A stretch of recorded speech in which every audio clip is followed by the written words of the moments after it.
selamat datang kembali di podcast FA hari ini di episode yang ke-9. Dan gak kerasa banget nih episode yang ke-9 ini bakal jadi episode terakhir di season kali ini. Nah teman-teman, kali ini bertemu kembali bareng aku, Vina, selaku Deputi Sinergisasi Pergerakan BEM KMFA UGM. Nah sebelumnya mungkin teman-teman udah mendengarkan ya episode sebelumnya ketika kita berdiskusi mengenai isu kekerasan seksual bersama Hope Helps UGM, dan kali ini kita masih bakal memperbincangkan tentang topik yang sama, yaitu kekerasan seksual.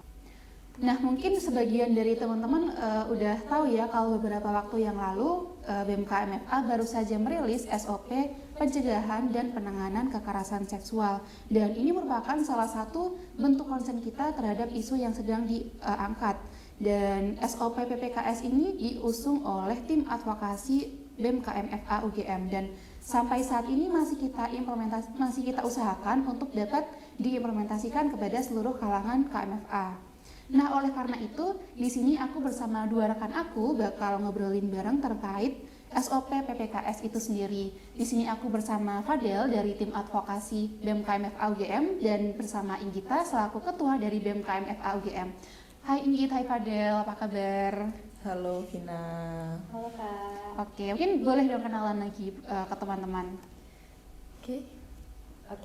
Halo semuanya, di sini aku Fadel dari tim advokasi BEM KMFA. Oke, halo semuanya, aku Inggita Sirahmah dari Ketua BEM KMFA UGM tahun 2022.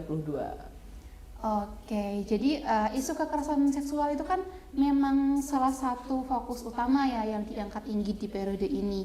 Dan saat ini sedang kita kawal bareng-bareng terkait isu kekerasan seksual itu sendiri. Dan mungkin boleh dong diceritain dari Inggit itu sebenarnya apa sih yang menjadi concern utama Inggit untuk mengangkat isu kekerasan seksual di periode ini? Oke, nah untuk isu kekerasan seksual ini memang menjadi salah satu concern utama dari pengawalan isu BEM KMFA periode ini. Nah, sebenarnya apa sih latar belakang dari pengawalan isu ini gitu?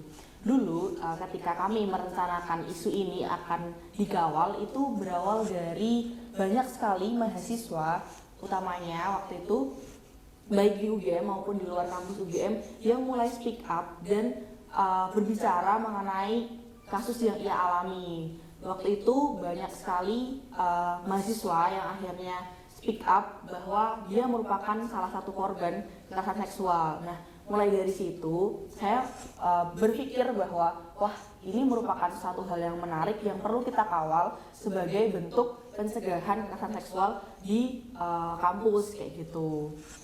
Oke, nah mungkin dari ini boleh nih cerita lebih terkait bentuk pengawalan kekerasan seksual dari BEM KMFA itu tuh bentuknya apa aja sih?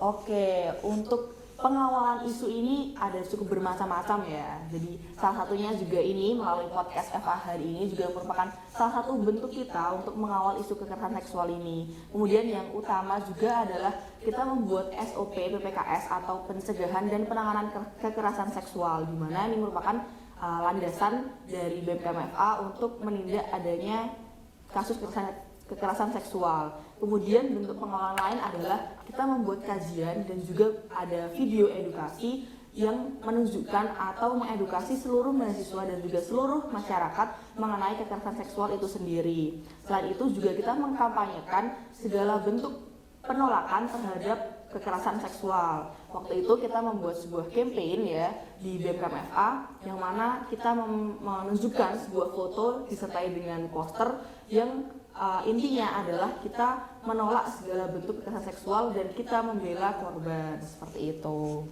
Oke, tapi setuju banget sih dari apa yang disampaikan sama Inggit, karena sampai saat ini pun kehidupan di dunia kampus, bahkan di UGM sendiri pun masih darurat akan kekerasan seksual. Dan bahkan seperti yang disampaikan Inggit, dengan adanya podcast ini pun juga sebagai salah satu bentuk pengawalan kekerasan seksual itu sendiri gitu ya. Nah, ngomongin tentang SOP PPKS nih yang udah dirilis oleh BEM KMFA, sebenarnya gimana sih latar belakangnya, kemudian tujuannya apa? Mungkin dari Fadel dan Inggit boleh buat menjawab secara bergantian. Oke, aku izin ya Kak. Kalau misalnya dari kami sendiri di UGM kan memang udah ada peraturan yang mengatur mengenai pencegahan dan penanganan kasus kekerasan seksual, tapi di Fakultas Farmasi sendiri belum ada nih yang mengatur, yang spesifik mengatur tentang itu. Karena itu dari BEM ini kita mulai untuk membuat SOP mengenai penanganan dan pencegahan kasus kekerasan seksual yang dikhususkan untuk seluruh anggota BEM KMFA. Dan tujuannya ini akan menjadi tindakan preventif apabila misalnya suatu hari nanti ada pelaku maupun korban kasus kekerasan seksual yang merupakan staf BEM KMFA agar dapat ditindaklanjuti secara tegas dan teratur. Misalnya untuk yang pelaku bisa diberikan sanksi yang secukupnya, dan dari BEM maupun dari komite etik ya dari Fakultas Farmasi sendiri. Sementara untuk korban pastinya akan ada jaminan perlindungan dan pendampingan dari BEM. Oke, jadi untuk SOP PPKS ini kan sejauh ini masih kita implementasikan untuk teman-teman dari BEM KMFA UGM sendiri gitu ya. Nah, semisal nih nanti SOP PPKS ini dapat kita aplikasikan ke seluruh elemen KMFA, nggak cuma di BEM KMFA itu sendiri. Kira-kira gimana sih tanggapan dari teman-teman di luar sana? Oke, jadi dari riset nih yang udah dilakuin sama teman-teman tim riset dari Risbang, itu dapat aku simpulin kalau semua yang merespon nih setuju bahwa pengimplementasian SOP PPKS ini nggak cuma diterapkan di BEM tapi juga diterapkan di seluruh KMFA. Dan selain itu juga dari tim advokasi sendiri sudah mensosialisasikan SOP ini ke teman-teman yang ada di forum komunitas atau Forkom, dan sekarang kami masih menunggu respon dan persetujuan dari mereka untuk pengimplementasian SOP ini di masing-masing lembaga yang nantinya cakupan elemen KMFA-nya yang dapat mengimplementasikan itu semakin luas dan akhirnya harapannya dapat diimplementasikan ke seluruh KMFA. Oke, kalau aku dengar dari jawabannya Fadel, berarti tanggapan dari teman-teman terkait adanya SOP PPKS ini sangat positif ya Del, dan mungkin sebelumnya masih banyak nih teman-teman yang belum terlalu paham, belum terlalu tahu terkait apa sih isi dari SOP PPKS itu sendiri, kemudian gimana sih mekanisme pengaduannya dan jaminan kerahasiaan pelapor itu seperti apa dan benefitnya itu bagaimana. Mungkin boleh dijelasin. Oke, jadi dari semua itu sebenarnya sudah ada di SOP ya. Mungkin kalau belum tahu ada di bab 4 di bagian penanganan. Jadi kalau misalnya dalam pelaporan ini mekanismenya itu ada 3 kategori yang berbeda. Dari yang pertama itu terduga pelaku dan korban merupakan sama-sama staf BEM KMFA. Yang kedua adalah terduga pelaku itu merupakan mahasiswa KMFA non-staf dan korbannya adalah staf BEM KMFA. Kemudian yang ketiga adalah terduga pelaku yang merupakan staf namun korbannya bukan staf. Seperti itu Kak. Dan dari tiga-tiganya itu mekanismenya sebenarnya awalnya sama, yaitu pertama-tama dilakukan pelaporan atau pengaduannya ke tim advokasi BEM KMFA.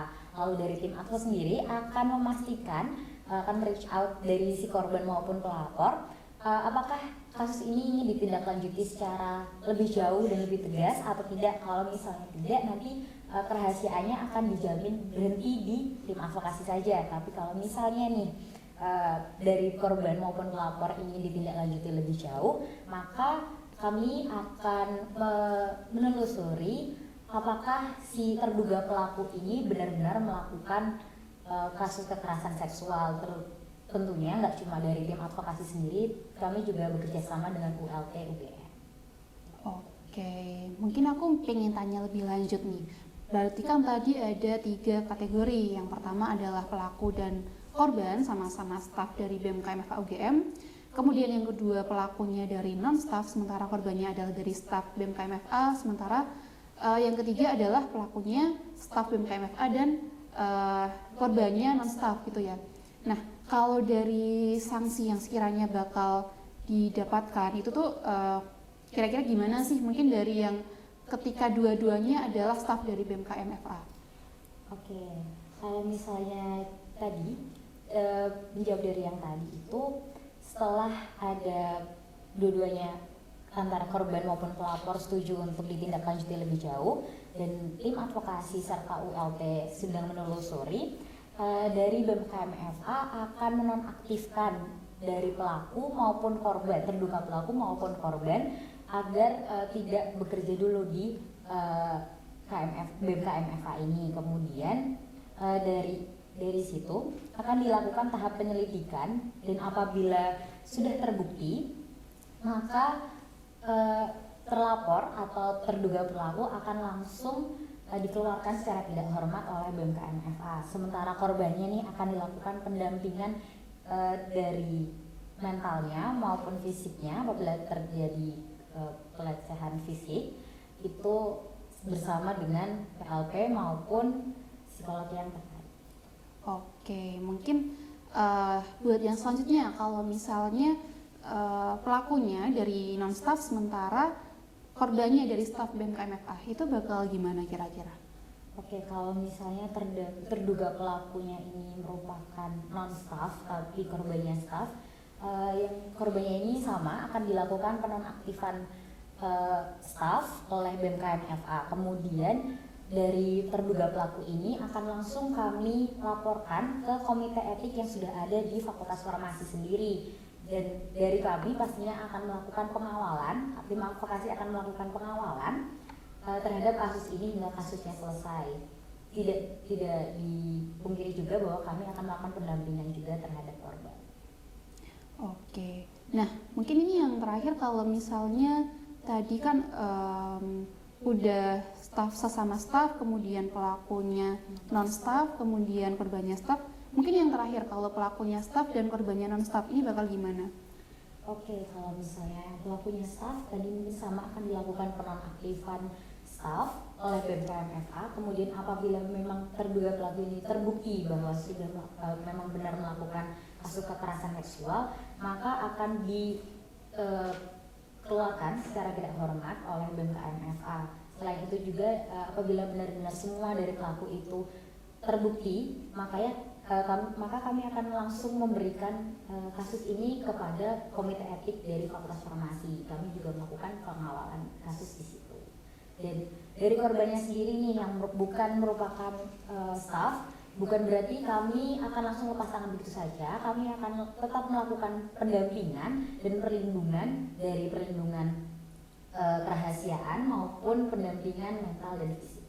Oke, nah mungkin kalau dalam bentuk pendampingannya itu bakal seperti apa sih yang bakal dilaksanakan oleh tim advokasi itu sendiri? Oke, dari pendampingan ini ada meliputi itu dari pelayanan awal hingga akhir kasusnya berjalan dan pemulihannya. Jadi ketika awalnya itu pasti korban akan merasa masih merasa shock kali ya. Maka kami akan mendampingi korban dibawa mungkin ke psikolog, mungkin kalau misalnya di farmasi ini ada PLP atau mungkin ada psikolog yang ada di GMC mungkin seperti itu. Lalu selain itu juga kami akan melakukan perlindungan kerahasiaan nama. Pastinya mungkin korban tidak ingin diketahui lebih luas oleh KMFA, maka kami akan melindungi korban di bagian situ juga. Oke, thank you banyak Pak Del udah menjelaskan panjang lebar terkait SOP PPKS itu sendiri.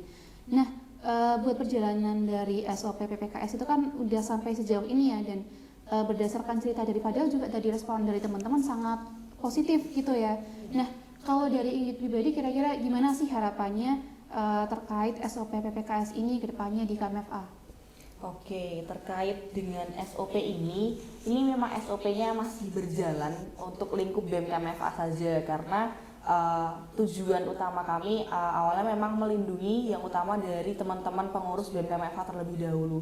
Tetapi setelah diskusi lebih lanjut dan setelah penerapan beberapa waktu ini terkait dengan SOP tersebut, kami sepakat akan membawa SOP ini di forum KMFA. Jadi kami sudah mendiskusikan ke teman-teman di Forkom terkait dengan SOP ini. Kami berharap bahwa SOP ini juga bisa dilaksanakan atau diterapkan di KMFA. Jadi nanti kita berdasarkan persetujuan dari BSO dan juga kelompok studi yang lain bagaimana jika SOP ini kita terapkan bersama-sama di lingkungan KMFA. Nah, apabila nanti teman-teman dari BSO dan kelompok studi itu setuju dengan SOP ini, maka kita bisa menerapkan ini sebagai landasan kita bersama apabila terdapat kasus kekerasan seksual, dan harapannya SOP ini bisa menjadi landasan untuk kita menindak segala bentuk kekerasan seksual, dan harapannya SOP ini juga menjadi salah satu bentuk ruang aman untuk seluruh mahasiswa terhadap kasus kekerasan seksual. Oke, gak kerasa banget nih teman-teman, bahas kita udah sampai di ujung dan mungkin sebelum kita menutup episode kali ini, aku pengen dengar closing statement dari Inggit dan Fadel, dan ini bakal sekaligus menjadi penutup episode ini. Dan sebenarnya nggak cuma episode ini sih, tapi benar-benar season ini gitu. Mungkin silahkan buat menyampaikan closing statement dari Fadel dulu atau Inggita terlebih dahulu, silahkan. Oke. Nah, sebelumnya terima kasih dari tim podcast FH hari ini sudah mengundang aku sama Kak Inggit untuk menjadi pembicara terutama mengenai SOP PPKS yang sudah diterapkan di BEM kali ini. Dan harapannya mungkin dari aku sendiri ini SOP ini bisa diimplementasikan ke seluruh KMFA, dan akhirnya seluruh KMFA ini sudah lebih concern ya terhadap kasus kekerasan seksual. Oke, mungkin kalau dari aku berharap besar bahwa SOP ini bisa menjadi salah satu bentuk ruang aman untuk seluruh mahasiswa farmasi pada umumnya dan BEM KMFA pada khususnya.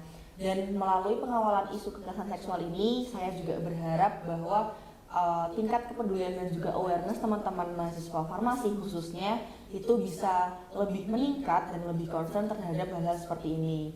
Dan mungkin terakhir dari saya, di sini kami membela korban, dan untuk seluruh pejuang atau mungkin korban kekerasan seksual di luar sana, kami berada di pihakmu, dan kami juga berharap bahwa teman-teman bisa berani speak up, dan melalui SOP ini juga menjadi salah satu bentuk concern kami ke penanganan kekerasan seksual. Oke, keren banget closing statement dari Fadel dan Inggit ini. Dan mungkin sebagai penutup aku juga pengen menyampaikan sepatah dua patah kalimat, dan dalam hal ini adalah khususnya terkait SOP PPKS.